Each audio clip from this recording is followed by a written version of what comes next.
Isang mapagpalang araw po sa inyo lahat mga kapatid, na tunay na ang pagpapala ng ating Panginoon ay siyang gumagabay.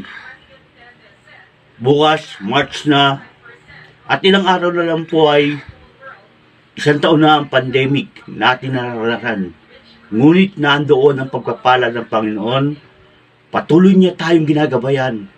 Patuloy ang pag-asa, ang dakilang pag-ibig, ang dakilang pagmamahal na hindi natin makikita sa sanlibutan ito, kundi matatagpo natin sa Diyos Ama na siyang umibig sa atin at ang pagmamahal niya ay lagi ng araw-araw, minuto-minuto. Mula po sa kanyang panawagan sa pagsamba ay ganito po ang ating papakinggan sa Efeso 3:16, mga ganito sumusunod. Dahil dito, ako'y luluhod sa Ama na pinagmumulan ng sambayan ng langit at ng lupa. Idinadalangin kong palakasin niya ang inyong buhay espiritual ayon sa kanyang kayamanan at kadakilaan sa pamamagitan ng kanyang espiritu. Naway manatili si Kristo sa inyong puso sa pamamagitan ng inyong pananalig sa Kanya. Dalangin ko na ang lahat ng gawain ay mag-ugat sa pag-ibig upang lubusang maunawaan ninyo na kasama sa mga hinirang ng Diyos gaano kahaba, gaano kataas, gaano kalalim ang kanyang pag-ibig. At naway malaman ninyo ang buong pag-ibig ni Kristo na hindi kayang abutin ng pag-iisip upang kayo mapuspos ng kapuspusan ng Diyos. Doon po pala natin makikita ang lalim ng pag-ibig sa atin na kung paano tayo inabot ng ating Panginoon sa isang tunay na buhay na sa langit na bayang ibibigay niya sa atin. Tayo po ay manalangin. Mapagpala namin Diyos na makapangyarihan po sa lahat. Tunay nga pong napakadakila mo sa bawat isa sa amin na iyong mga lingkod ay nakatagpo ng dakilang pag-ibig. Pag-ibig na siyang mananatili, na siyang pinakadakila sa lahat, na ikaw yun, na dahilan sa aming mga pagkukulang ay nandito po. Binigyan mo kami ng isang kaisipan na power nagmumula sa iyo. Isang bagay na dapat namin tamuhin sa buhay namin ito. Sa aming pagsamba, pagindapatin po ang aming puso at kaluluwa. Bigyan po kami ng isang kaisipan na espiritual upang po hindi kami maglugmok. Bagkos lalo kaming mananggalang sa iyong mga salita, sa iyong mga pangako, sa iyong pagpapala na siyang kumikintal sa aming puso. Tulungan mo po ang bawat isa sa amin, lalo pa po namin pag-initin ang pag-ibig, hindi lamang sa buwan na ito, kundi sa bawat araw-araw na pinahiram mo sa aming buhay, ay malaman namin na kung gaano mo kaming minahal. At sa pamamagitan ng pagmamahal na yon, ay makakalakad kami sa iyong mga banal na palatuntunan. Sa aming pagsambay, pagindapatin po kami. Patawarin po kami sa lahat ng aming nagawang pagkakasala. Makita mo po na lalo po kami nag-iinit sa pag-ibig, na kung paano nga pong sa buwan ng March ay nandoon ang kainitan, ay lalo namin ang aming kaluway, puso ay lalong mag-init sa paglilingkod sa iyo. Sapagkat yun ang buong katungkulan ng bawat isa sa amin. Mula sa aming pagsamba, pakikinig ng iyong mga banal salita, mga awitin, sa pagputol-putol ng tinapay, na doon mo na ipamamalas ang iyong dakilang pag-ibig, ang mensahe mo, na kung paano mo kami inabot, na naayon sa iyong banal na katwiran. Muli po ang pakikisa ng iyong banal na espiritu, at lalo kaming maging karapat-dapat sa pagpupuri, sa pagsalamat, pagluwalhati sa iyong banal na pangalan. Ito po ang aming dalangin at patnubay ng iyong banal na Espiritu. Sa pangalan ng aming Diyos Ama, Diyos Anak, Diyos Espiritu, Panginoong Hesus Kristo, ngayon po at magpakalampaman. Amen.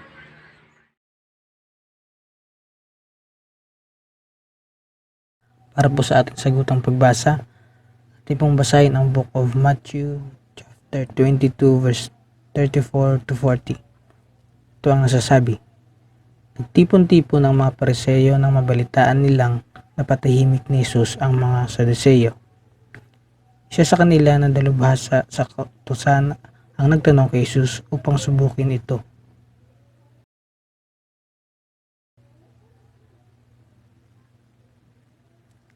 Sumagot si Jesus, ibigin mo ang Panginoon mong Diyos ng buong puso mo, buong kaluluwa mo, at buong pag-iisip mo. Ito ang pinakamahalagang utos.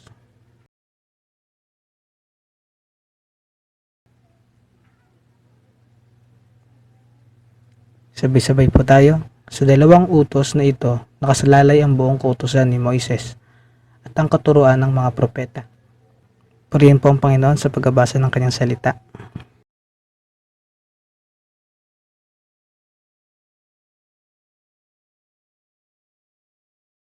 Good morning, church! As we celebrate this month of love, of course, huwag natin kakalimutan yung Diyos na unang umibig sa atin.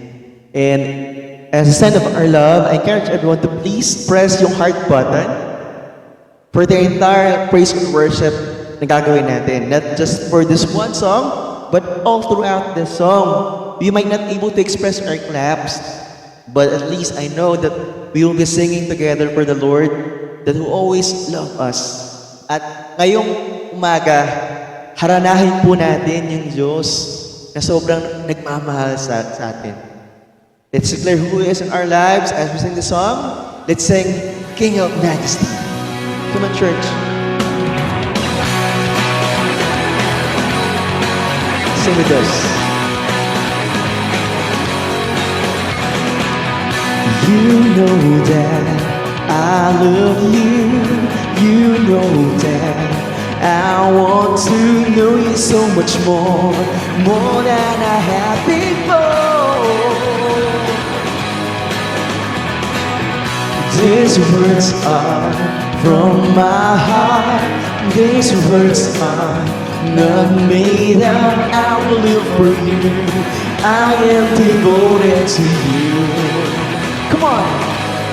King of Majesty, I have one desire, just to be with you, my Lord, just to be with you, my Lord.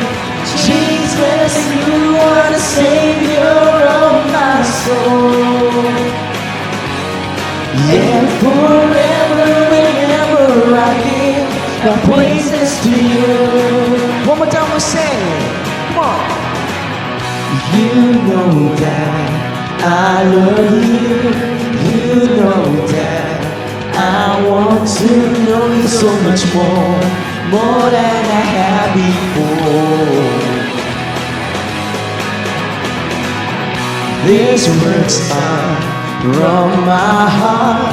These words are not made up, I will live for you, I am devoted to you. Come on, we'll sing.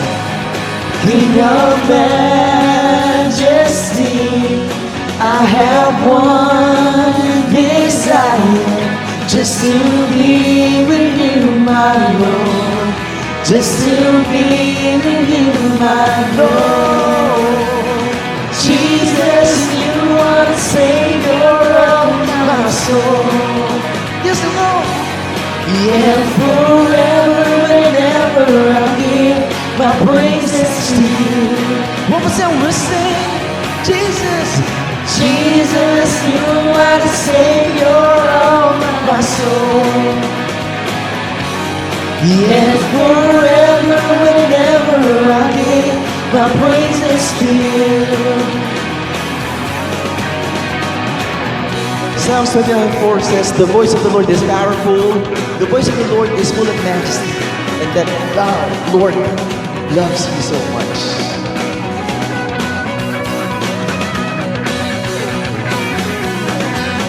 Your majesty, I to be with you, my Lord. Just to be with you, my Lord. Jesus, you are the Savior of my soul. Yeah, forever, whenever I give my praises to you. Come on, let's stand. Oh, Jesus, you are the Savior of my soul. Yeah, forever, whenever I give my praises to you. Yes, Jesus. As we continue giving our love, our serenade for the Lord, let's sing this song. Kung gaano natin siya kamahal. Over the mountains and the seas, your river runs with love for me. And I will open up my heart and let the healer set me free. I'm happy to be true, and I will daily lift my hands, for I will always sing when you're looking down.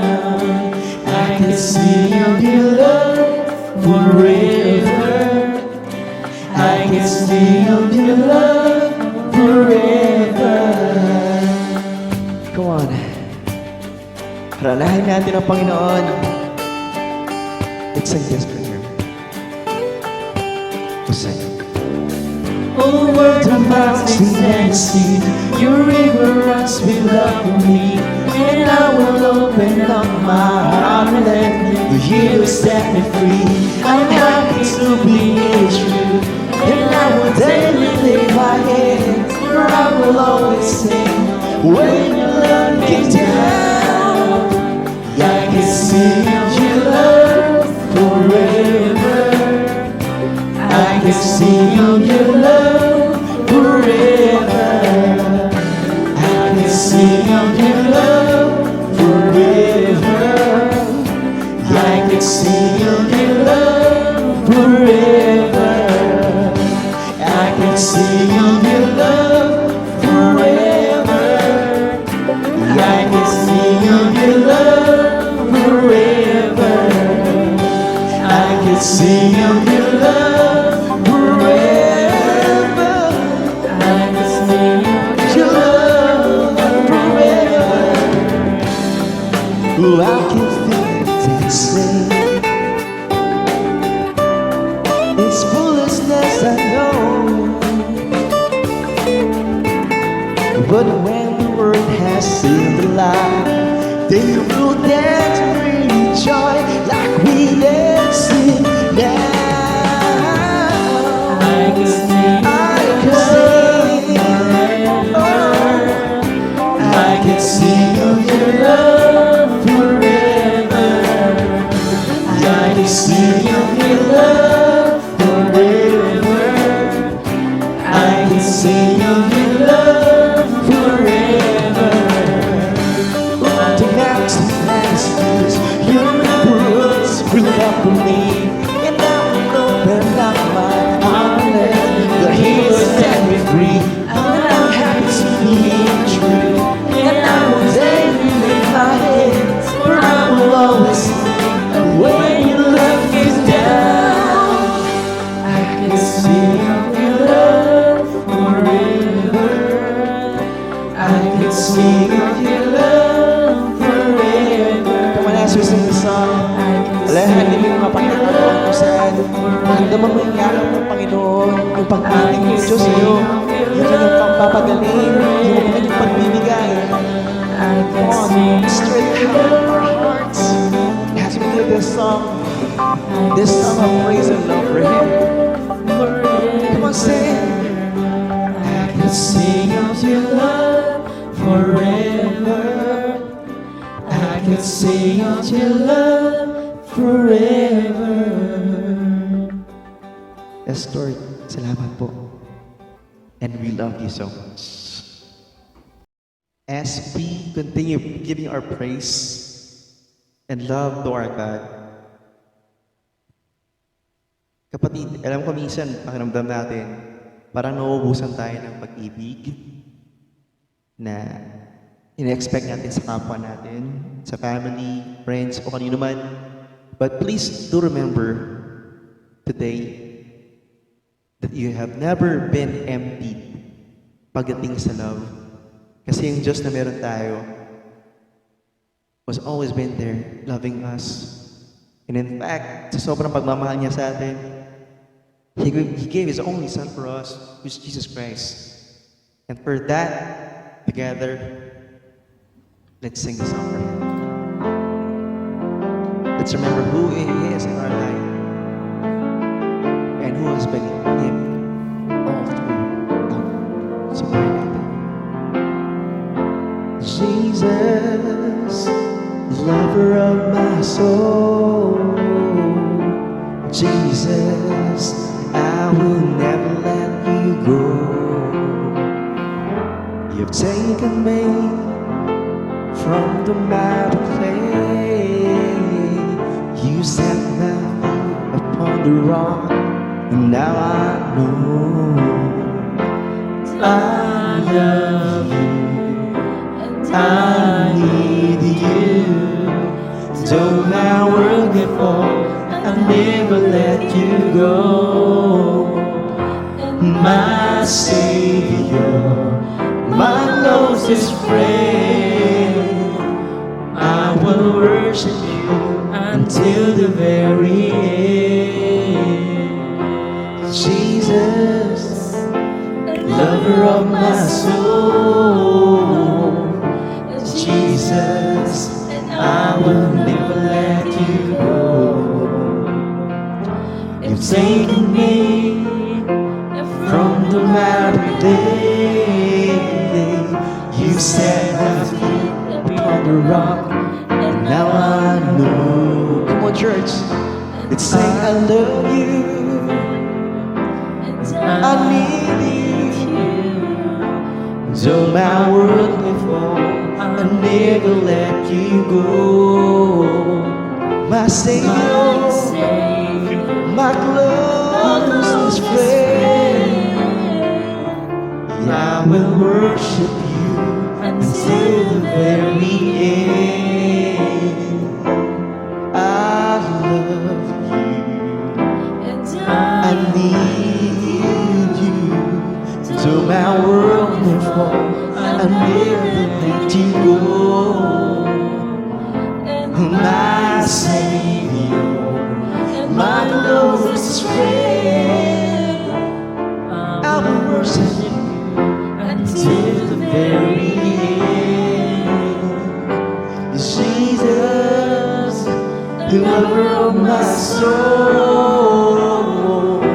Jesus, I will never let you go. You take me from the miry clay.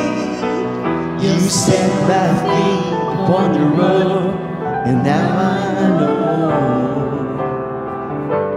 I love you, I need you. Though my world may fall, I'll never let you go. My Savior, my closest friend, yeah, I will worship you until the very end. I love you, I need you. Do my world before, I will never let you go. Isang mapagpalang umaga po sa lahat at praise God, kami nabigyan ng pagkakataon na makapaghandog ng isang awitin na para lamang sa Panginoon. Ang aawitin po namin ngayon ay popularized by Petra. Ito yung Love.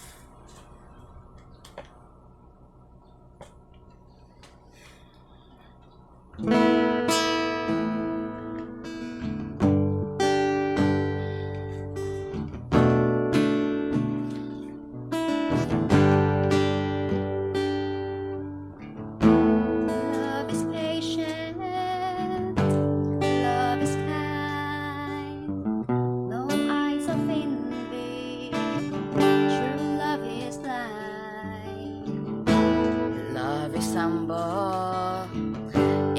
knows no pride, no selfish motive, even inside. Love is gentle, makes no demands, despite all wrong, true love still stands. Love is holy, love is pure.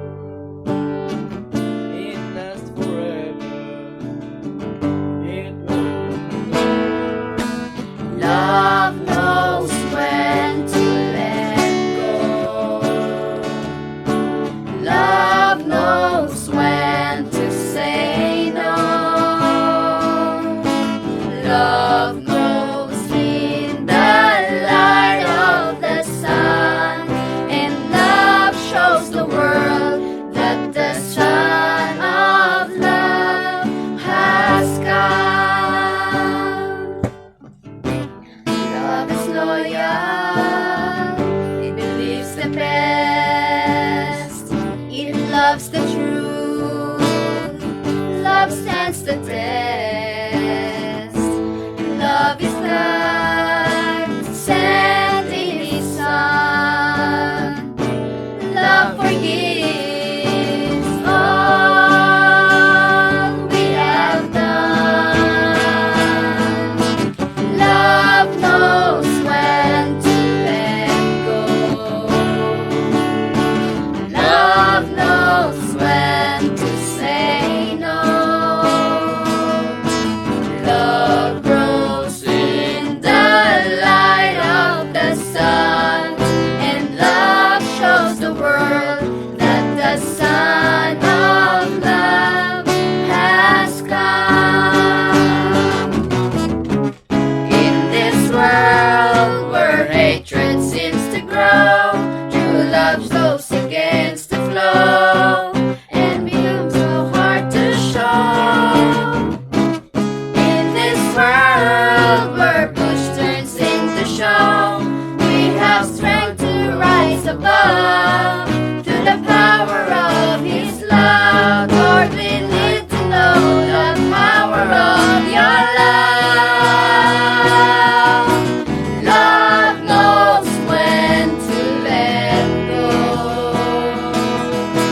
Love knows when to say no. Love shows in the light of the sun, and love shows the world that the Son of Love has come. Love knows when to let go. Love knows when to say no. Love grows in the light of the sun, and love shows the world that the Son of Love has come. Praise God.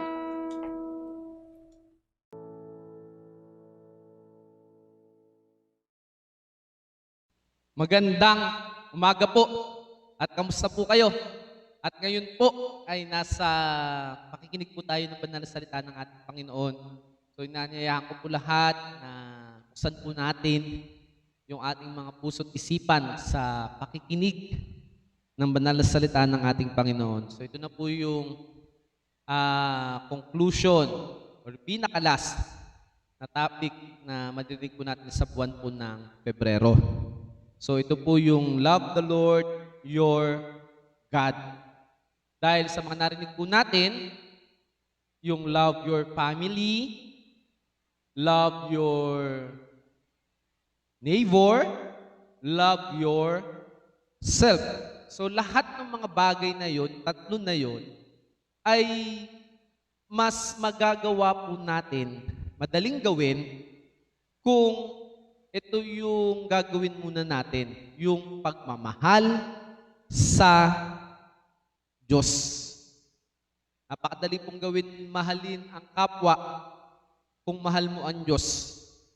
Madaling gawin na mahalin ang pamilya kung mahal mo ang Diyos.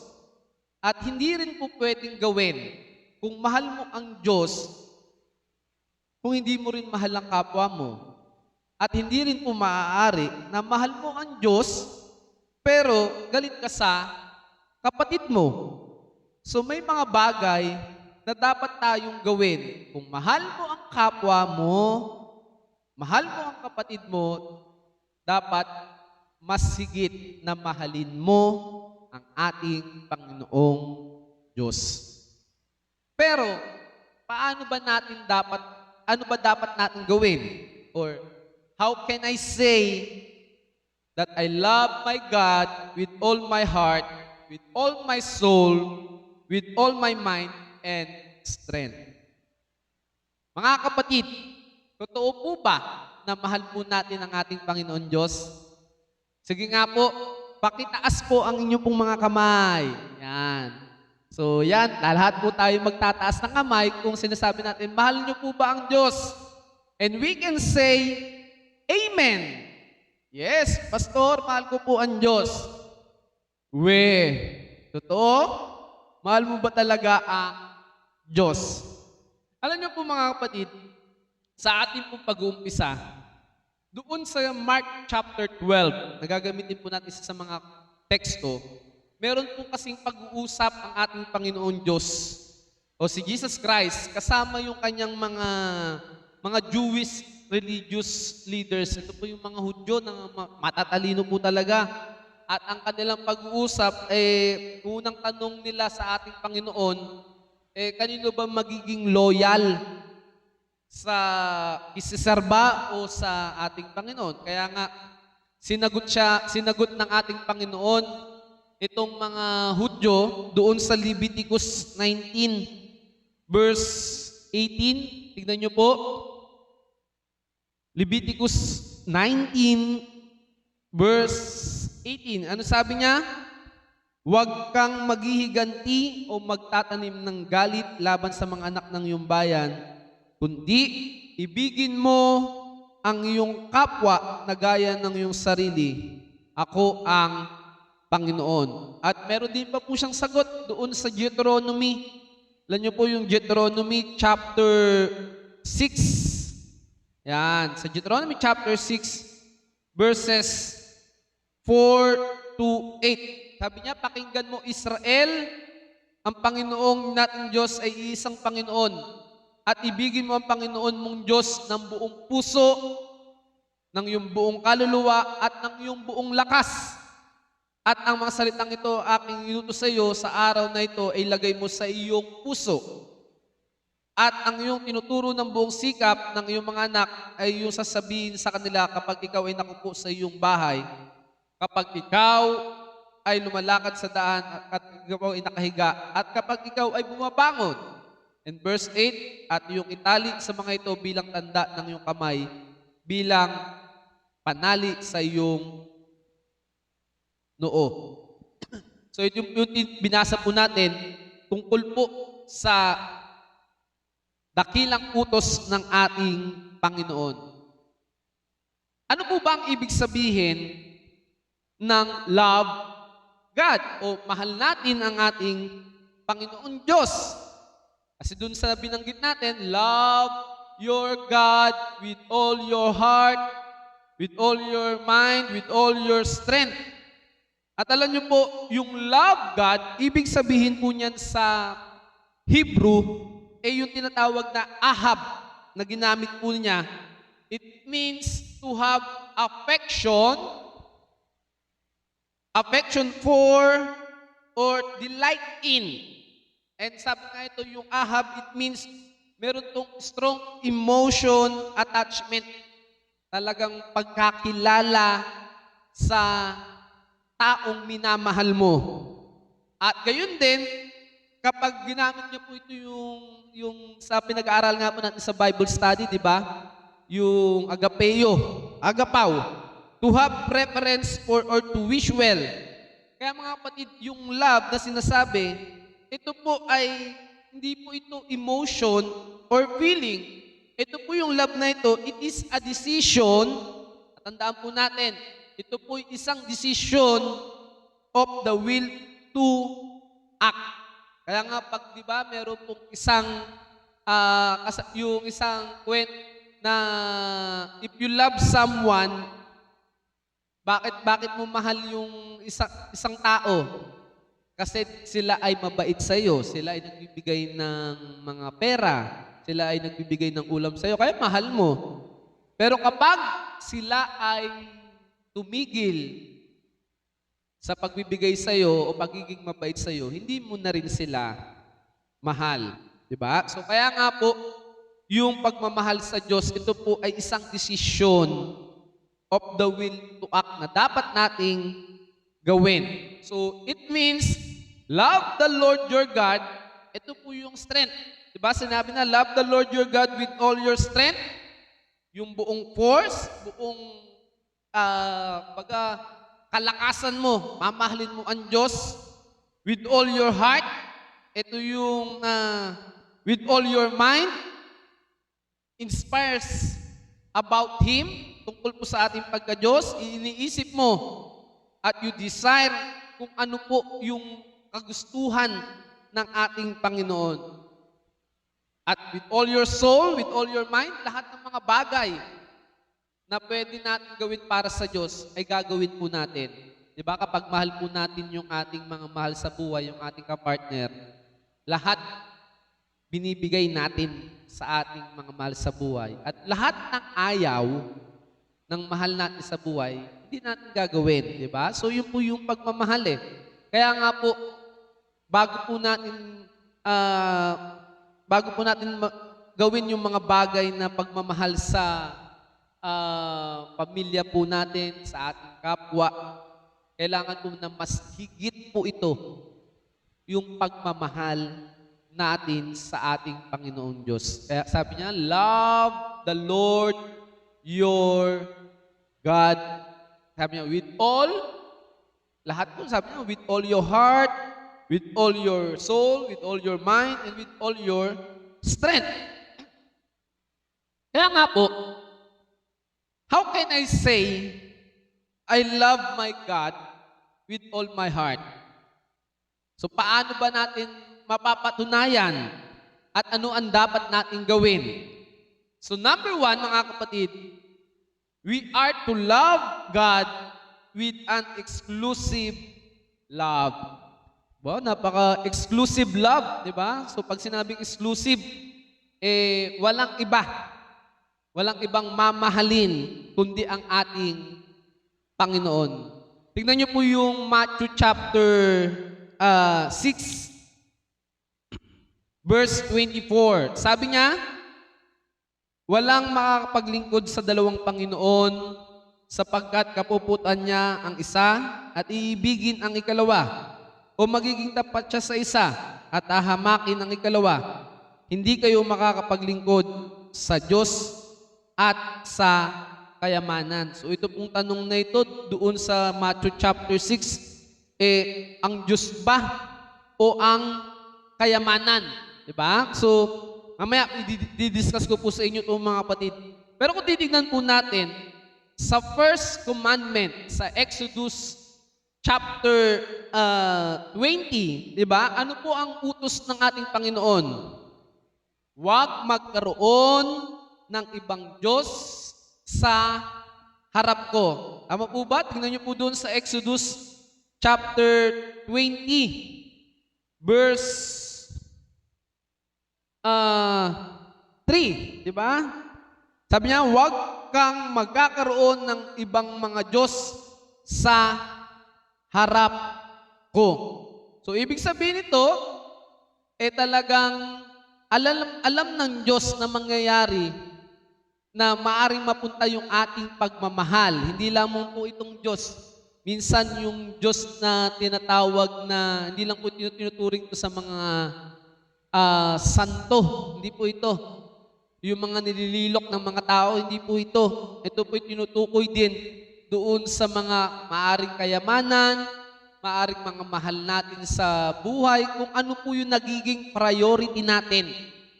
Ang siyang nagiging Diyos na natin. Halimbawa, yung hanap buhay mo, yan na yung nagiging Diyos mo. 'di ba? Yung kayamanan mo, yan na yung nagiging Diyos mo. At lahat ng mga bagay na inuuna natin, tatandaan natin, yun minsan ang kinagsiselos ng ating Panginoon. Kaya nga sabi niya, love the Lord your God. Kaya nga po, pagdating din po sa Matthew chapter 6, alam niyo po yung Matthew chapter 6, kaya nga pagdating dun sa verse 33, anong memorize natin dito? Matthew chapter 6 verse 33, seek ye first the kingdom of God. Kaya nga sabi, nakita niyo po yung word na yon, seek ye first. Unahin natin ang ating Panginoon Diyos. Kasi yung chapter 6 na yon, it context ng money, ng wealth, at talagang yung desire na magkaroon ng kapangyarihan, magkaroon ng maraming pera at ng posisyon, at mawawala na talaga sa focus yung mga tao sa ating Panginoon. Kaya nga pagdating niya doon sa verse 33, sabi niya, unahin mo ang Diyos. Unahin mo ang kaharian ng Diyos kasi lahat ng mga bagay na yan, kapag inuna mo ang ating Panginoon Diyos, lahat ng mga bagay na yan ay mapapasayo. Dahil minsan inuuna mo natin kapag, di ba, kapag, Lord, bigyan niyo muna ako ng trabaho, maglilingkod ako sa iyo. So nagiging pangalawa ang Diyos. Lord, payamanin mo ako, ibibigay ko sa iyo lahat ng paglilingkod ko sa iyo. Di ba? Maging mayaman ka muna. Kung di ka naging mayaman, di ka maglilingkod sa Diyos. Lord, bigyan niyo po ako ng trabaho. Pag nagkatrabaho po ako, maglilingkod na po ako sa iyo. Lord, palakasin mo ang aking katawan. Pag lumakas na ako, maglilingkod ako sa iyo. Di ba? Kaya nga sabi na mas nahuhuli ng ating Panginoon. At pagdating doon sa Luke chapter 16, tingnan niyo po doon mga kapatid sa Luke chapter 16 verse 14, ano po sabi niya? Narinig ng mga Pariseo na maibigin sa salapi ang lahat ng mga bagay na ito at kanilang tinuya si Jesus. Ito po yung kautusan sa kaharian ng ating Panginoon. So mga kapatid, if we want to love God and we must love Him, dapat po exclusively. Ibig sabihin, hindi ka pwedeng magmahal ng higit. Baga ito po yung sinasabi, pag sinabing exclusively, dapat siyang unahin mo. Baga, pag ikaw ay may contract, exclusive ka lang. Hindi ka pwedeng pumunta doon sa iba. Diba? Pag ikaw artista, exclusive ka lang dito sa isang station. Diba? Pag ikaw ay isang player ng basketball, exclusive ka lang sa ganito. So, may mga ganon.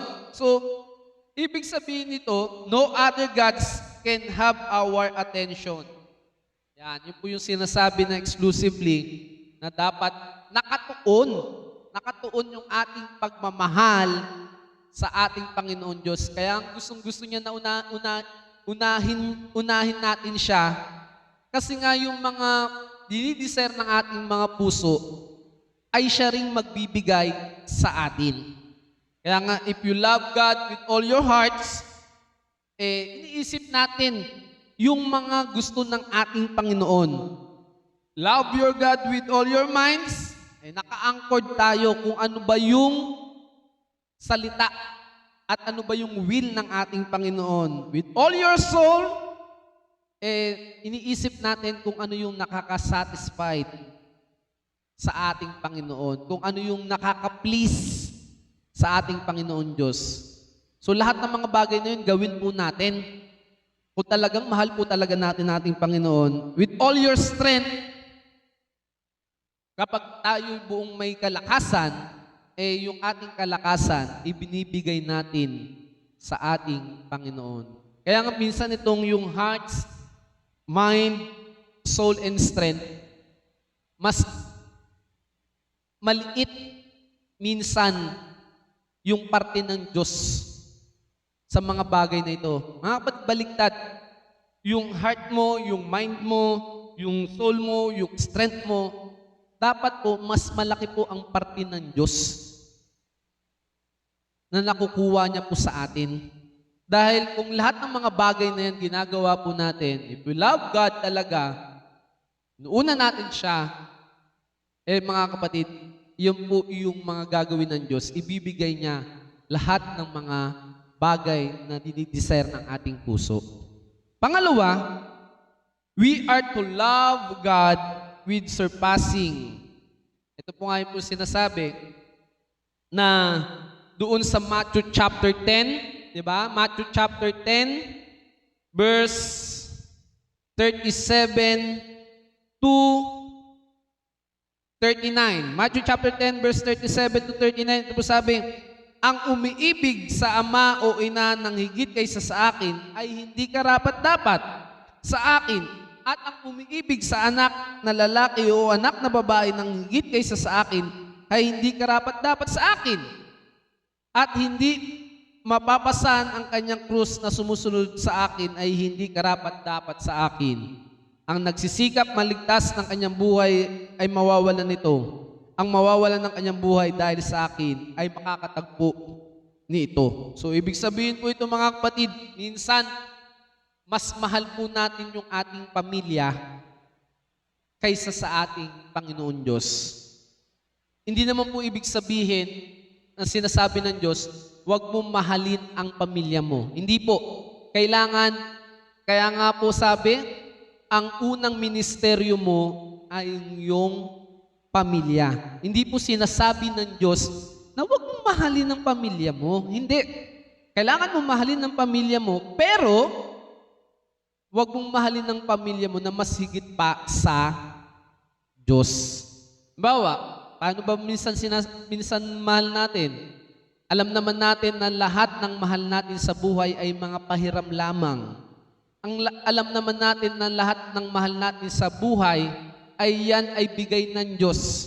At minsan kung yan ay nawawala, di ba? Minsan kapag nawalan tayo ng mahal sa buhay, parang hindi na tayo, parang wala na, katapusan na ng mundo natin. Hindi ba natin dapat ipagpasalamat yung mga mahal natin sa buhay na ngayon ay wala na, pinahiram sila ng ating Panginoon Diyos sa atin. So, tatandaan po natin, our love must surpass not only our families, but also the things of this world. Hindi lamang po yung mga mahal natin sa buhay, yung sinasabi ng Panginoon na dapat wag natin higit yung pagmamahal natin sa mga bagay na ito, kundi yung pagmamahal din natin sa mga gusto natin dito sa mundo. Yung mga lagi nating nakapokus, katulad nga po mga binanggit ko, yung pagmamahal sa trabaho, pagmamahal sa mga hanap buhay, pagmamahal sa mga negosyo, pagmamahal sa mga ano-ano. Bakit? Minsan, kaya nga po, dahil sa pagmamahal mo sa hanap buhay mo o trabaho mo, nakakalimutan mo ang Diyos. Di ba? May mga ganung bagay po tayo. At minsan, kapag masyadong mahal natin yung ating kapwa o yung kapwa-tao, mas pinapriority mo pa. Minsan, pag may sinabi ng tao na huwag ka magsisimba or kaya unahin mo kung may date tayo sa ganito, kahit may paglilingkod ka, minsan mas naninimbang yung pagmamahal natin doon sa sa kapwa nating tao. So mga kapatid, mas mangibabaw, at tandaan po natin, ang gusto po ng Diyos, mas mangibabaw ang pag-ibig natin sa Diyos at sa Kanya. So wala na pong iba. Ibig sabihin nito, mas mahalin po natin ang ating Panginoon Diyos higit pa kaysa sa ating mga pamilya, sa ating mga anong meron tayo ngayon. And pangatlo, how can I say I love my God with all my heart, with all your soul, with all my mind, sa pamamagitan ng pagsunod sa salita ng ating Panginoon Diyos. Alam naman po natin, sabi nga, if you love me, ano sabi? Keep my, commandments. In John chapter 14, verse 21. Sabi po ng John chapter 14, Verse 21, siyang mayroon ng aking mga utos na tinutupad ang mga iyon ay siyang nagmamahal sa akin. At ang mga nagmamahal sa akin ay mamahalin ng aking Ama. At siyang mamahalin ko at ihahayag ko ang sarili niya sa kanya. At tingnan po sa verse 23, verse 24, sumagot si Jesus sa kanya, kung ang isang tao ay nagmamahal sa akin, ay kanyang tutuparin ang aking salita at siyang mamahalin ng aking Ama. At kami lalapit sa kanya at kami gagawing tahanan kasama niya. Verse 24, ang hindi nagmamahal sa akin ay hindi tumutupad sa aking mga salita. At ang salitang iyon narinig ng hindi sa akin, kundi Amang nagsugo sa akin. So, tatandaan po natin, kung talagang mahal natin ng Diyos,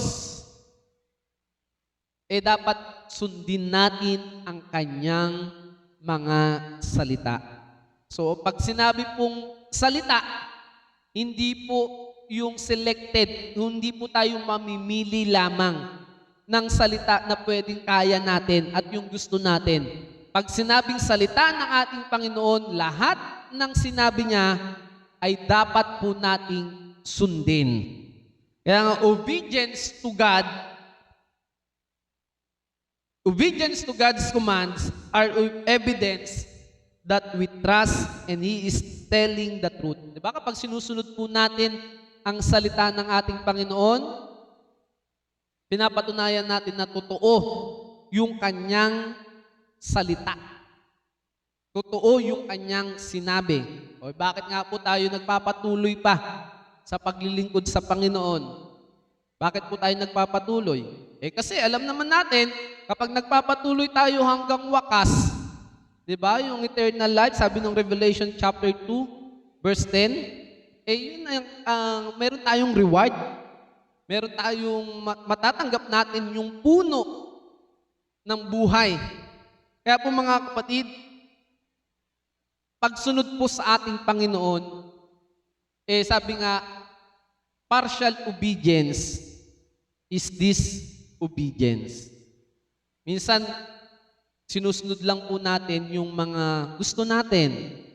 Sinusunod lang natin yung mga kaya natin. Pero hindi talaga naman natin sinusunod yung salita ng ating Panginoon. So, ibig sabihin, pag kalahati lang yung sinusunod mo o ilan lang, ganun lang din yung pagmamahal natin sa ating Panginoon.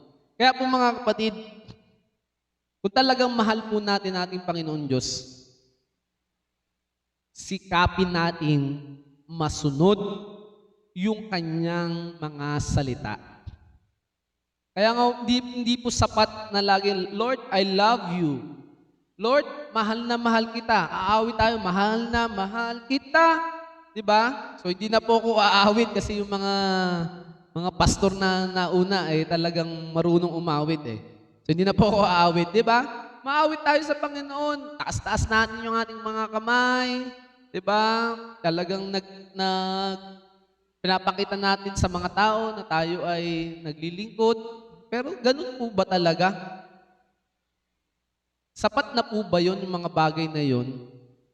Pero kapag weekdays or kapag mga ibang araw at minsan may mga bagay tayo na ginagawa na pinapakita natin, hindi totoo ang kanyang salita.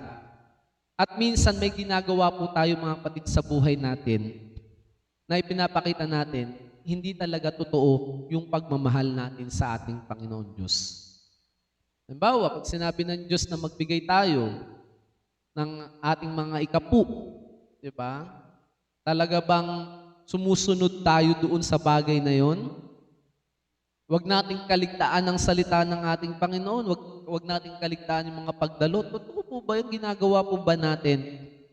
At lahat ng mga bagay na inutos po ng Diyos ay para po sa atin, para sa kabubuti po natin. At yun po, pag ginagawa po natin yun, pinapakita po natin na mahal po natin ang ating Panginoon Diyos. At pinapakita natin, totoo ang kanyang banal na salita. Mga kapatid, maraming pamamaraan para maipakita ang pagmamahal sa Diyos.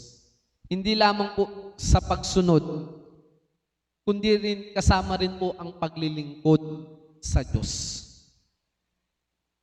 Kaya nga po, i-ready po natin yung ating pong mga sarili. Matagal po tayong hindi po nakapagsimba. Hindi po tayo nagkaroon ng physical service. At sana naman po mga kapatid, bago tayo makabalik ng face-to-face, at sana bago tayo bumalik sa mga susunod na linggo ng pagkikita po natin, ihanda po natin ang ating sarili na tayo ay maglilingkod po sa Diyos. Yung kalakasan mo, ibigay niyo po yan sa Diyos. Yung buong puso, yung puso po natin, ibigay po natin sa Diyos. At lahat ng mga bagay na yan ay dapat merong malaking parte ng Diyos. Kaya po mga kapatid, sana maisip natin bakit nangyari itong pandemyang ito. Ito'y maging challenge sa atin na we are ready na maglingkod sa Diyos kasi yun ang evidence ng pagpapakita ng pagmamahal natin sa ating Panginoon. Kaya po mga kapatid, maglingkod po tayo sa ating Panginoon Diyos. So yun lamang po mga kapatid, sana maipakita po natin ng higit palalo ang pagmamahal. Bawat araw, bawat minuto, at bawat sa mga tinatagal ng buhay natin dito sa mundo, mas lalong naipapakita natin yung pagmamahal natin sa Diyos. Kaya po mga kapatid, pagpalain tayo ng ating Panginoon, tayo po'y manalangin. Amang banal na makapangyarihan po sa lahat, marami pong salamat. Tunay nga ng yung salita ang siyang naging pagpapala po sa amin. Patawarin niyo po kami talaga, Lord, dahil alam naman namin sa aming mga sarili, kami ay nakakagawa ng hindi maganda.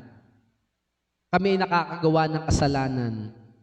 Minsan, Lord, sinasabi namin, mahal po namin kayo, pero hindi po nakikita sa aming mga gawa.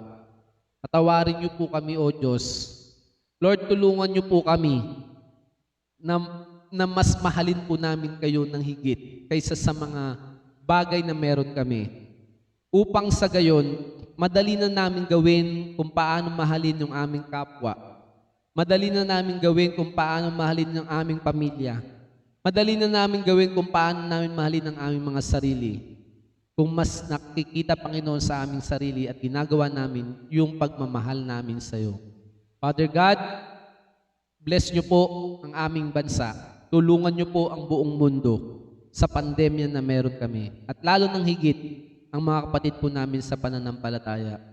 Pinupuri ka po namin, Lord, ang iyong papuri ang may gawad, Panginoon, at hindi po sa tagapagsalita.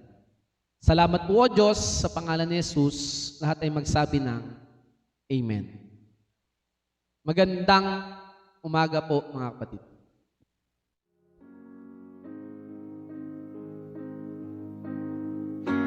Morning, church.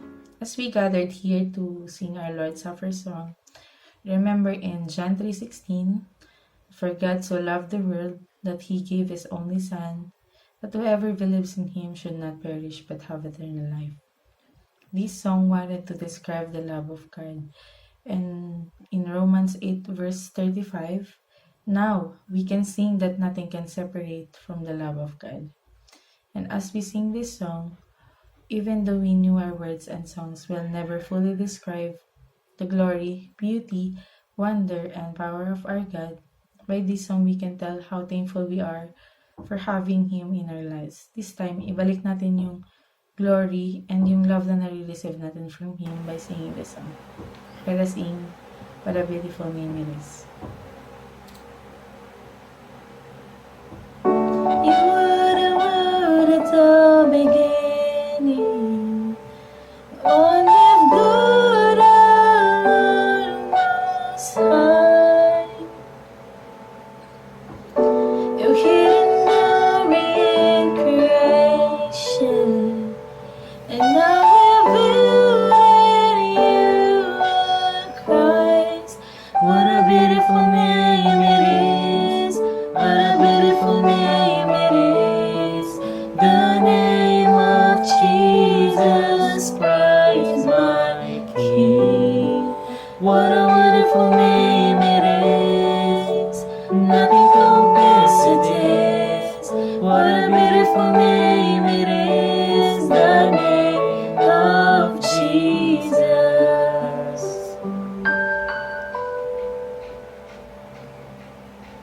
I didn't want heaven without us, so Jesus, you brought heaven down. My sin is great, your love is greater, and what could separate us now? What a wonderful name it is, what a wonderful name it is, the name of Jesus Christ, my King. What a wonderful name it is, nothing compares to this. What a wonderful name it is, the name of Jesus.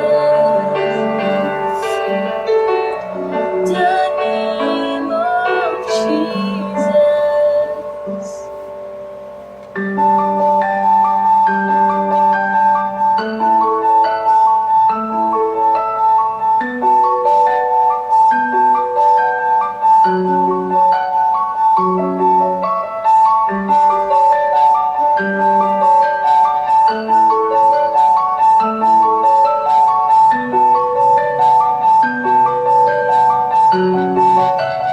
Then could not hold you, veil torn before you, you silenced the voice of sin and grave. The heavens are roaring, the praise of your glory, for you are raised to life again. You have no rival, you have no equal, now and forever, God, you reign. Yours is the kingdom, yours is the glory, yours is the name above all names.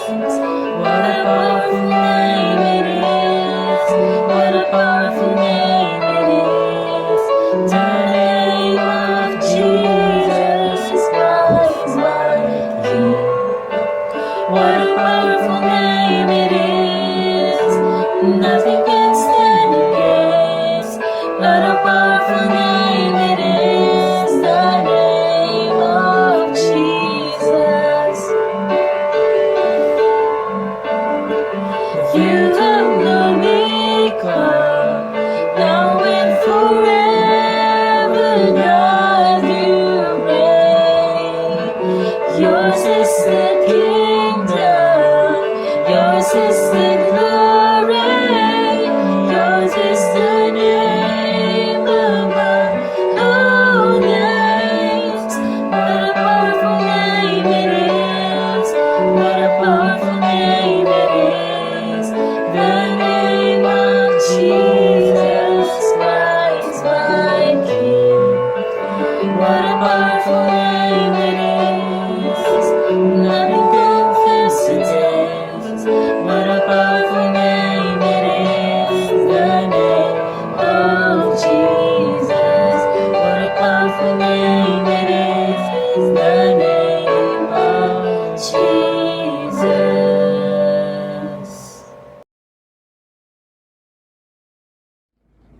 Para po sa ating banal na hapunan mga kapatid ay babasahin po natin ang Mateo 26:26 hanggang sa mga sumusunod na mga talata at ganito po ang nasasabi.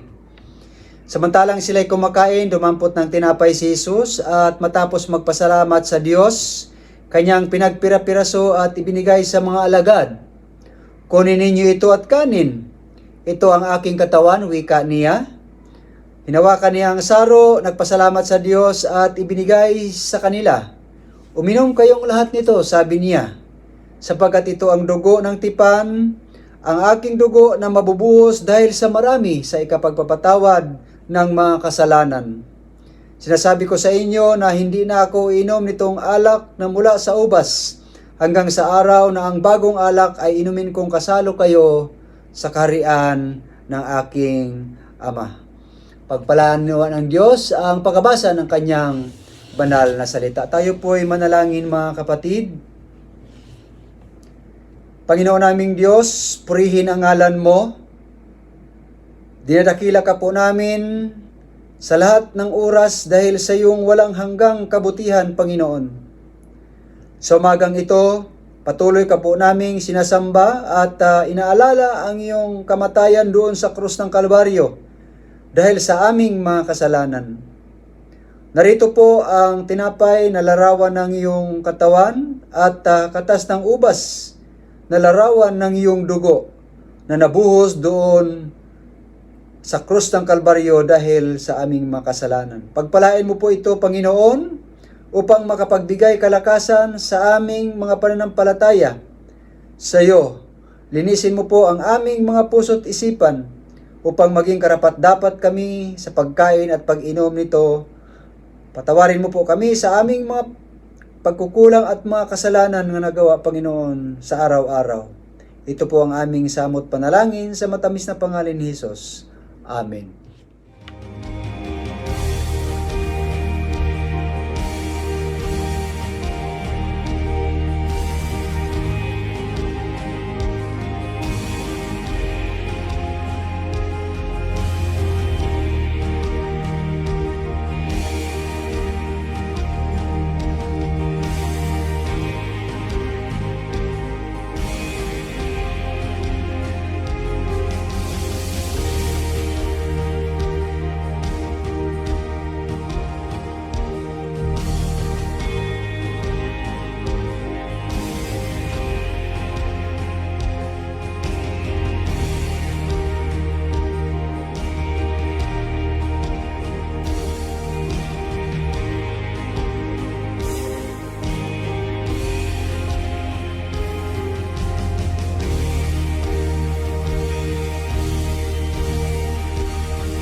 Isang mapagpalang araw po sa inyo lahat.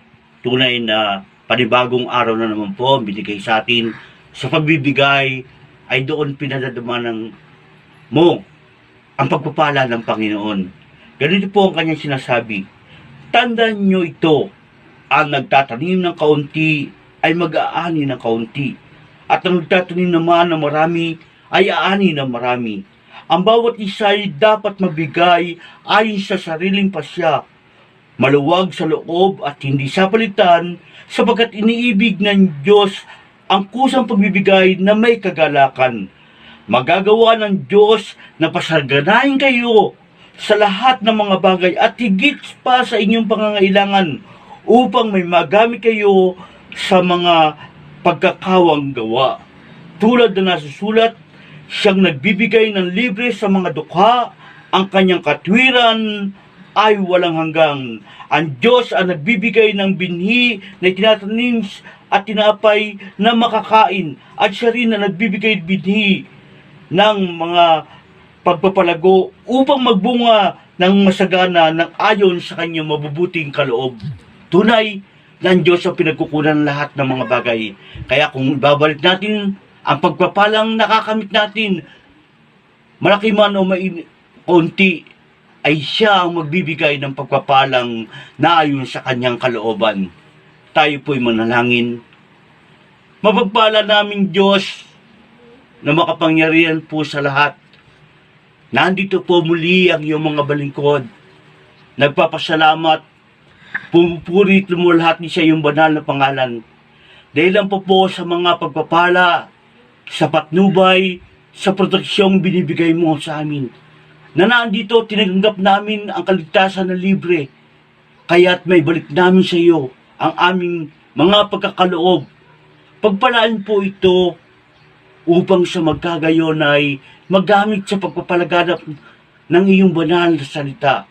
At marami pang mga kaluluwa na makasumpong at makarinig upang sa magkagayon ay tunay nga pong ang kayamanan ay hindi lamang dito sa lupa, kundi diyan sa langit na aming nakatagpuan. na hindi mo kami pinababayaan, hindi mo kami binibigyan ng mga problemang mabibigat. Bagkos, meron kaming katuwang sa lahat ng aming pangangailangan. Kaya po, pagpalain po ang mga pananalaping ito. Makita mo na nandoon, ginagamit namin sa pagpapaganda ng iyong bahay dalanginan. At nandoon po, nagpapasalamat kami. Si L300 na natapos na po. Sa loob ng 5 taon ay nakita namin na ganoon ang iyong pagpapalay. Gaano pa nga po kaya kung patuloy kami nahihiling ng mga pagpapalang nagmumula sa iyo. Muli po ang pakikisa ng iyong banal na Espiritu at ang lahat ng aming mga gagawin ay makita namin na naayon sa iyong plano, sa iyong kalooban. Ganon din po naman ang lahat ng mga pagpapala at walang hanggang pasasalamat namin sa pangalan ng aming Panginoong Kristo ngayon po at magpakanpaman. Amen. Good morning po mga kapatid. Para po sa ating mga balita ay ngayon po ang araw po ng practice o recording po ng CWMM sapagkat magkakaroon po ng gawain ang CWMM at ang South Metro ang siyang mag-host sa unang quarter ng kanilang gawain. So sila po ay mamaya 1 PM sila po ay magkikita-kita po dito sa kapilya. Kaya po mga kapatid, so lahat po ng mga pupunta, pinapaalalahanan po, maaari lamang po ay lagi po kayong nakamas. Magdala po kayo ng sarili nyong alcohol at naka-face shield at siyempre po, kailangan po natin ng social distancing po upang sa gayon, di po tayo masilip po dito ng barangay at ng munisipyo.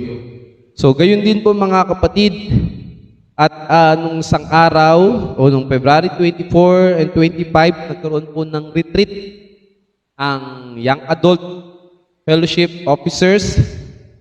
Kasama po ang inyong lingkod, Pastor Mark, at ang kanilang mga advisors, sina Sister Teng, Sister Heidi, at Brother June. At yan po nga po ay sa pag-uumpisa po ng gawain, ng face-to-face, ay upang sa gayon ay ma-recharge po kami. Salamat po sa church at sa mga young adult officers at talagang nagsama-sama po kami. Napakasaya po nung aming gawain.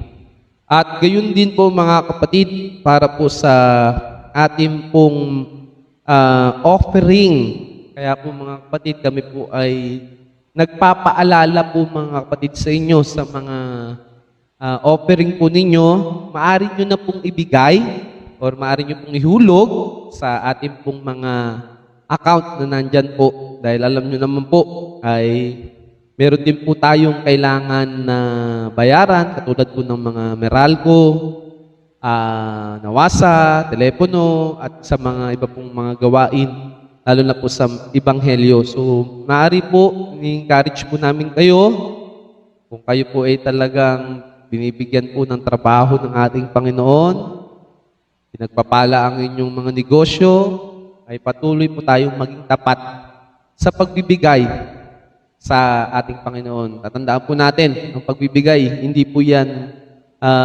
kawalan, kundi yan po ay mas lalo po tayong nagkakaroon at lalo po tayong pinagpapala ng ating Panginoon. At gayon din po mga kapatid, ay tapos na po ang ating construction, yung mga ibang part ng construction dito sa kapilya, katulad po ng bubong, conference room at CR, ay talaga pong natapos na po itong week po na ito. So isa po yan sa mga paghahanda na kakailanganin po bago po tayo mag face to face. At isa rin nga po sa na-announce ko po lagi sa paghahanda po natin ng face to face, ay kailangan po natin ng isang computer at ng camera. So, meron na po akong mga nakausap at nag-pledge po talaga sila.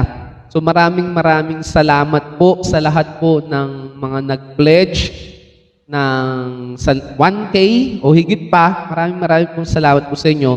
So, yan po ay ibibigay po ninyo before or end of before ng matapos itong March na ito, itong buwan po ito sa susunod. So mga kapatid, ako po ay magpapaalala po sa inyo at kung kayo po ay pwede nyo na pong ibigay yan before end of the March. So mga kapatid, salamat po sa inyo. Sa mga hindi pa namin nakakausap at ito po, paanyaya, maaari po kayong magbigay para po sa ating computer at ng camera para po sa paghanda po sa live stream ng face-to-face na mangyayari po sa mga susunod na buwan. So, gayon din po, mga kapatid, salamat po sa lahat po ng mga participants po natin. Salamat po sa mga nanguna po sa atin. At gayon din sa ating po mga gawain every Friday, ang ating prayer and devotion, yung ating mga kababaihan every Monday, ang Tuesday, every cell group leaders or mga devotion leaders. And Saturday, praise team. Friday, ang mga kabataan. So, at Christian Ed, nag-upisa na po nung last Sunday, ang Sunday School. So, sa lahat po ng mga nanay na nais nyo pong ipa-attend sa Sunday School, every Sunday po ito, 2 p.m.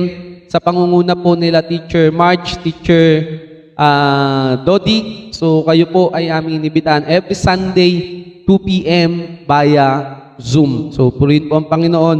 So yun lamang po yung ating pong mga gawain at kung ano man meron pa pong mga announcement na kulang o hindi po na pahayag po dito, maaari ko pong ibigay po sa mga group chat po natin. So yun lamang po mga kapatid, yung ating pong mga balita. Pagpapala po ang gagawad po sa atin ng Panginoon.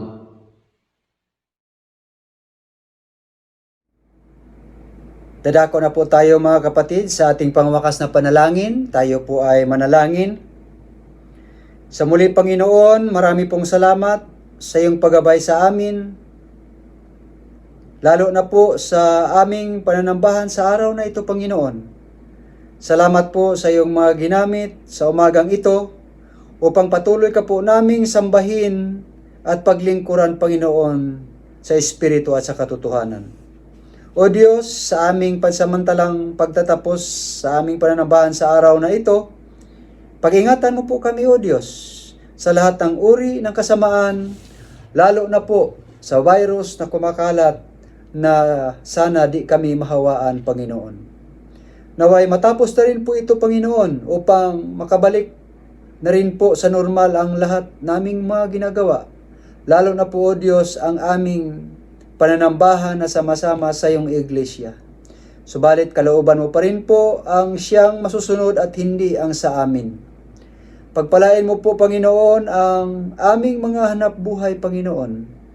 Ang mga hanap buhay ng aming mga kapatid na naway hindi kami magkulang at hindi po kami magutom, Panginoon, dahil po sa pandemyang ito.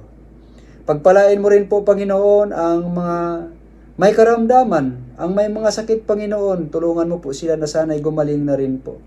At yung mga naghahanap ng trabaho, Panginoon, sana'y makakita na rin po sila ng trabaho upang matulungan at masuportahan po, Panginoon, ang kanilang mga pamilya. Maging ang baksin na ito, Panginoon, na inaangkat ng gobyerno, naway walang mga hadlang at upang makarating sa tamang panahon, O Diyos, para mapigilan ang pagkalat ng virus na ito. Lord, naway safe din po ito para po sa lahat na mabakunahan, Panginoon. Gabayan mo at pagpangatan mo po kaming lahat, Panginoon, lagi. At hinihiling po namin, dagdagan mo po, Panginoon, ang mga tao ng aming buhay.